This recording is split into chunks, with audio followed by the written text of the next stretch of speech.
देशातील लाखो विद्यार्थ्यांच्या भवितव्याशी संबंधित असलेल्या सीबीएसई बोर्डाच्या ऑनस्क्रीन मार्किंग अर्थात ओएसएम प्रणालीवरून सध्या मोठा वाद सुरू आहे। यंदा प्रथमच मोठ्या प्रमाणावर उत्तरपत्रिकांचं डिजिटल मूल्यमापन करण्यात आलं।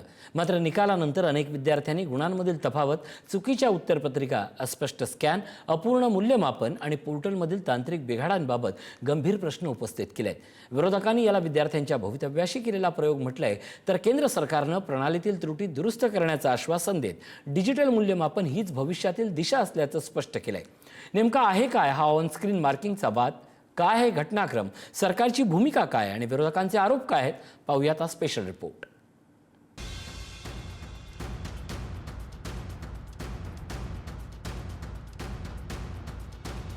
देशभरातील लाखो विद्यार्थ्यांच्या भविष्याशी संबंधित असलेल्या सीबीएसईच्या 12वीच्या निकालावर यंदा प्रश्नचिन्ह निर्माण झालंय। कारण पहिल्यांदाच लागू करण्यात आलेल्या ऑन स्क्रीन मार्किंग अर्थात ओएसएम प्रणालीवर विद्यार्थ्यांकडून गंभीर आक्षेप घेतले जात आहेत। उत्तरपत्रिका तपासणी अधिक जलद, पारदर्शक आणि अचूक करण्याचा दावा करत सीबीएसईनं यंदा पारंपरिक पद्धतीऐवजी डिजिटल मूल्यमापनाचा मार्ग स्वीकारला।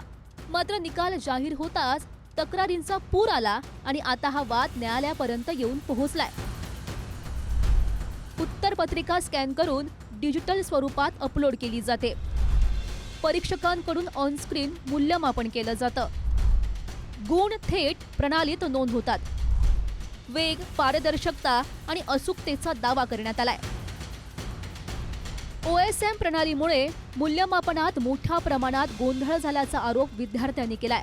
काही विद्यार्थ्यांच्या मते उत्तरपत्रिकांचं स्कॅन अस्पष्ट होते, काहींनी सर्व पानं तपासलीच गेली नसल्याचा दावा केलाय, तर अनेक विद्यार्थ्यांनी उत्तरपत्रिकेतील गुण आणि अंतिम निकालातील गुण यांच्यात तफावत असल्याचं म्हटलंय।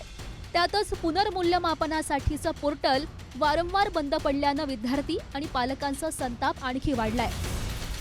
वो प्रधानमंत्री जो पेपर की चर्चा करते हैं और अब पेपर लीक में चुप है, इससे पता चलता है प्रधानमंत्री कंप्रोमाइज है। इससे पता चलता है देश का गद्दार है ये धर्मेंद्र प्रधान, जो पैसों के लालच में देश के भविष्य को बेच रहा है, पैसों के लालच में यहाँ के छात्रों और युवाओं के भविष्य को बेच रहा है। या देशाची मोदी सरकार बेशर्म झालेली आहे।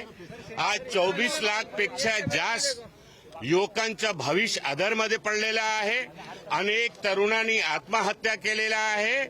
तरी सुद्धा जे जबाबदार व्यक्ती आहे धर्मेंद्र प्रधान, त्यांनी आपली नैतिक जबाबदारी स्वीकारून ताबडतोब राजीनामा दिला पाहिजे। तोपर्यंत अखिल भारतीय काँग्रेस आणि युवक काँग्रेसचे कार्यकर्ता सडकवर रोडवर येऊन अशा प्रकारचे आंदोलन आणि धरणा प्रदर्शन करत राहतील।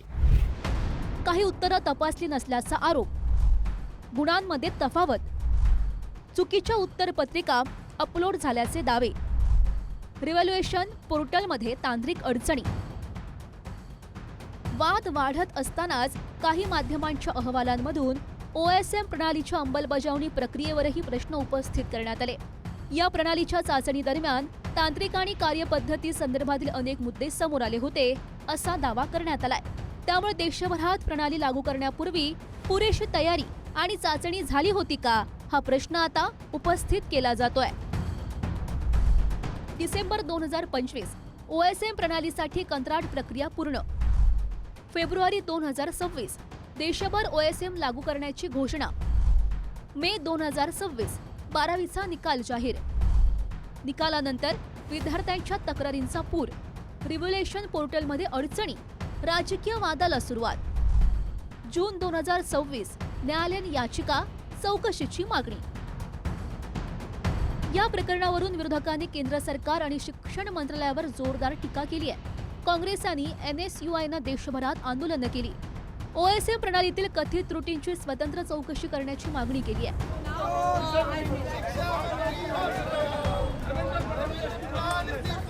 दिल्ली उच्च न्यायालयामध्ये याचिका दाखल करण्यात आली असून काही विरोधी नेत्यांनी केंद्रीय शिक्षण मंत्री धर्मेंद्र प्रधान यांच्या राजीनाम्याचीही मागणी केली आहे। मात्र केंद्र सरकारनं डिजिटल मूल्यमापन प्रणालीचं समर्थन केलंय। केंद्रीय शिक्षण मंत्री धर्मेंद्र प्रधान यांनी विद्यार्थ्यांच्या तक्रारी गांभीर्यानं घेतल्या जात असल्याचं सांगत त्रुटी आढळल्यास कठोर कारवाईचं आश्वासन दिलंय।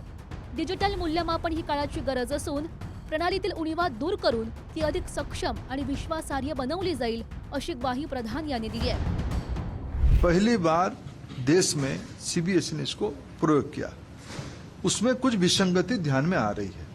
इसको मैं दायित्व लेता हूं, उसको ऐसे ठीक करा जाएगा, उसके उपाय निकाला जाएगा। उस काम पे हम सब लोग जुटे हैं। हम एक भी विद्यार्थी की अनआंसर्ड क्वारी को, कोई उनकी मन की जिज्ञासा को हम असमाधित नहीं छोड़ेंगे। और मैं आपको आश्वस्त करता हूं, अगर कोई इंटेंशनल जिम्मेवार रहेगा, मैं सरकार की ओर से दायित्व लेकर कर रहा हूं, किसी को हम स्पेयर नहीं करेंगे। वो कितना भी बड़ा व्यक्ति हो, सीबीएसई के अंदर हो, सीबीएसई के बाहर हो या सरकार के अंदर हो। दरम्यान सायबर सुरक्षेबाबतही प्रश्न उपस्थित झाल्यानंतर सीबीएसईनं IIT आणि सरकारी सायबर सुरक्षा तज्ज्ञांची मदत घेतल्याचं जाहीर केलंय। पोर्टल आणि मूल्यमापन व्यवस्थेतील सुरक्षाविषयक उणीवा दूर करण्यासाठी अतिरिक्त उपाययोजना सुरू असल्याचं बोर्डानं स्पष्ट केलेलं आहे। मूल्यमापन अधिक आधुनिक आणि पारदर्शक करण्यासाठी सुरू करण्यात आलेली OSM प्रणाली सध्या वादाच्या भोवऱ्यामध्ये अडकली आहे। डिजिटल क्रांतीचा हा प्रयोग यशस्वी ठरणार की विद्यार्थ्यांच्या विश्वासाचा प्रश्न अधिक गंभीर होणार याचं उत्तर येत्या काही दिवसात मिळेल। मात्र सध्या लाखो विद्यार्थी आणि पालकांना अपेक्षा आहे ती एका गोष्टीची, त्यांच्या भविष्याशी संबंधित प्रत्येक प्रश्नाचं पारदर्शक आणि न्याय उत्तर मिळण्याची। ब्युरो रिपोर्ट, पुढारी न्यूज।